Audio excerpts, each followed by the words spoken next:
The Great Pyramid of Giza was not built as a tomb. It was not a power plant, nor was it a granary. Every mainstream theory, every documentary has missed the point entirely. They've all been staring at the stone, when the true secret, the great parable, has always been written in its shadow. For millennia, this colossal structure has been broadcasting a message not through inscriptions carved in its walls, but through the silent, shifting darkness it casts upon the desert floor, a message we are only now beginning to decipher. We are taught to see the pyramids as the ultimate symbols of permanence, 481 feet of solid limestone and granite, a monument designed to defy eternity, to house the remains of a pharaoh for all time. Archaeologists and engineers marvel at the precision, the logistics, the sheer audacity of its construction. They measure the angles, analyze the tool marks, and debate the methods used to lift multi-ton blocks with primitive technology. They have mapped every known chamber, every narrow shaft, searching for treasure, for answers locked within the stone. But in this obsessive focus on the material, on the solid and the seen, we have been collectively blind. We have failed to ask the most fundamental question. What if the key wasn't the monument itself, but the message it painted on the desert floor each day? Consider this. The Great Pyramid is the most precise astronomical instrument ever created on such a massive scale. Its four faces are aligned almost perfectly with the four cardinal directions. This isn't just for show. This precision turns the entire structure into a gnomon, the pin of a colossal sundial. As the sun journeys across the sky, the pyramid's shadow sweeps across the Giza plateau in a deliberate, predictable arc.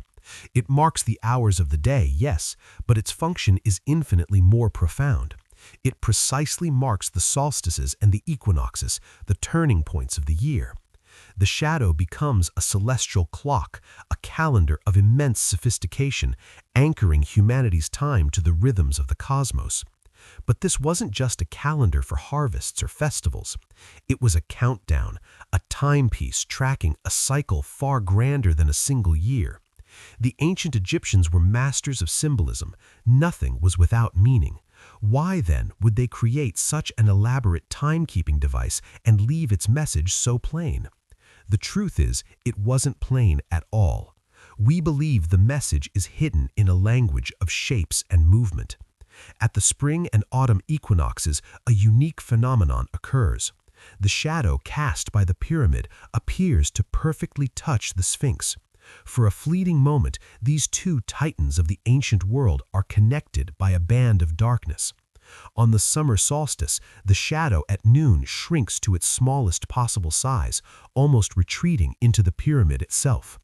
On the winter solstice, it stretches out to its maximum length, a long finger pointing east towards the dawn.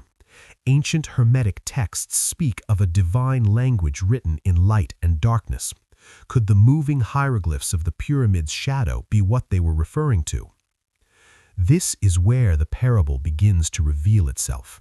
The pyramid is matter. It is solid, tangible, permanent. It represents the physical body, the material world, the vessel that exists in this reality. The shadow, however, is the complete opposite. It is ethereal, intangible, ever-changing, and wholly dependent on the light. It has no substance of its own. It is a perfect metaphor for the spirit, the soul, the unseen consciousness that animates the body. The builders were not just creating a monument, they were sculpting a profound metaphysical lesson in stone and light. They weren't just showing us how to track the sun, they were showing us the fundamental duality of our own existence. Every single day, this parable is performed on the stage of the Giza plateau. At dawn, as the first rays of light appear, the shadow is born. It emerges from the pyramid, long and distinct. Throughout the day, it changes, it shrinks, it grows, mirroring the journey of life itself, its challenges, its transformations. As dusk falls, the shadow stretches out one last time before merging with the twilight, disappearing into the darkness of night. It ceases to exist. And yet, the pyramid, the body, remains. This daily cycle is a perfect representation of the Egyptian concept of death and rebirth. The shadow dies every night, only to be reborn from the light at the next dawn. What if this wasn't merely symbolic? What if it was a literal instruction manual for the soul's journey after death? The instructions, we believe, are encoded at the turning points, the celestial alignments. Consider the moment of the summer solstice when the sun is at its highest point in the sky. At noon, the pyramid's shadow becomes incredibly small, retreating almost completely. For this brief period, the material world casts almost no shadow. The light almost entirely overcomes the darkness. The material is almost perfectly aligned with the spiritual.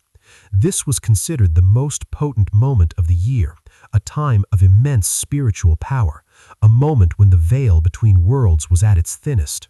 The ancients believed that this specific alignment, this momentary victory of light over shadow, created a kind of portal, a channel for consciousness to ascend. This concept of the shadow as a spiritual guide isn't isolated to Giza. It echoes the core tenets of wisdom traditions across the globe. The Hermetic principle, as above, so below, is literally demonstrated by the pyramid reflecting the heavens on the ground. Plato's allegory of the cave describes prisoners who mistake shadows for reality, a perfect analogy for humanity's focus on the material world while ignoring the spiritual source. The Egyptian Book of the Dead is filled with references to a journey through darkness towards the light of rebirth.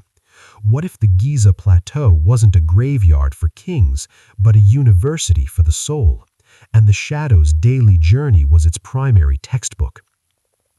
And yet, for centuries, we have stood on that plateau and seen nothing but stone. We have used our most advanced technology to scan it, drill into it, and model it on computers. We have argued endlessly about its construction, its purpose, its age. We treat it like a static artifact, a puzzle of engineering to be solved. We are the prisoners in Plato's cave, staring at the material form, convinced it is the only reality, while the profound, moving, living story is being told right at our feet, and we are completely oblivious. We have forgotten to read the language of the cosmos. We've spent centuries measuring every angle of the blocks, but have we ever stopped to measure the meaning of the darkness they cast? Perhaps the final piece of this puzzle is still waiting in the sand. The winter solstice shadow, at its longest, points to a very specific spot on the eastern side of the plateau.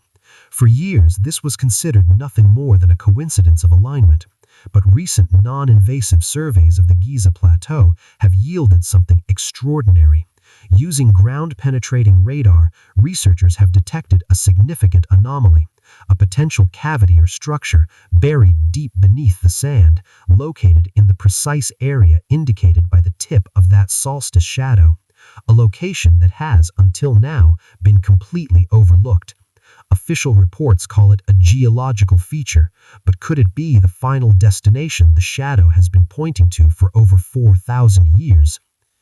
The parable hidden in the pyramid's shadow is not a story of death, but of life. It is a story of the eternal dance between the physical and the spiritual, the seen and the unseen, the body and the soul. The pyramid itself is merely the stylus. The sun is the ink, and the desert is the great scroll upon which the story of our own divine nature is written anew every single day. The architects of Giza didn't build a tomb for a dead king. They built an eternal engine of enlightenment for all of humanity.